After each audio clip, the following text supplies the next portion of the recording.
I think this depends on the maturity of your team internally and to see whether you can kind of do it.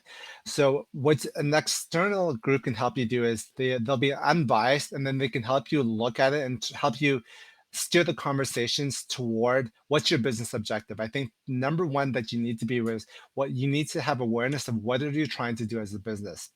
So you may have some difficulties internally with the team if you have someone facilitating because there are going to be internal biases with that. So if you have a strong facilitator that can balance and get everyone to talk together, you can do it internally.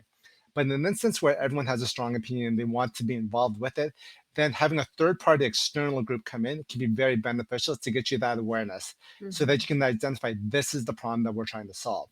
So I think it's really dependent upon the group, but like at the simplest measure, what you have to be able to get to is like, do you have one business objective that everyone agrees that we have to do this?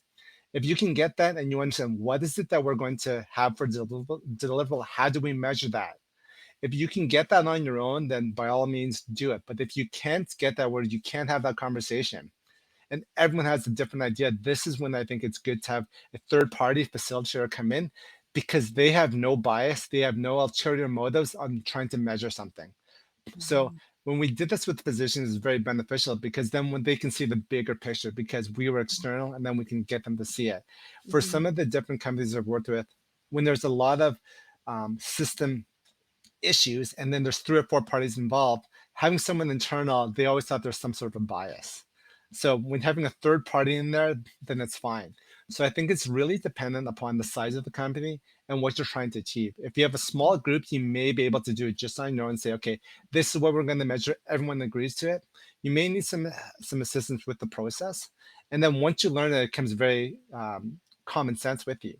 But I Hmm. think it's like you have to understand you're going to struggle with this. There's going to be a couple times where it's going to be growing pains. So if you Hmm. want to do it rapidly, it's much more beneficial to have a third party come in and teach you the errors that they did. If you have time and you're patient and you want to grow, then you can say, okay, we'll try this, and we know we're going to make errors, and we're going to uh, fix the errors as we go. So I think it just depends on what kind of approach you want to take to it.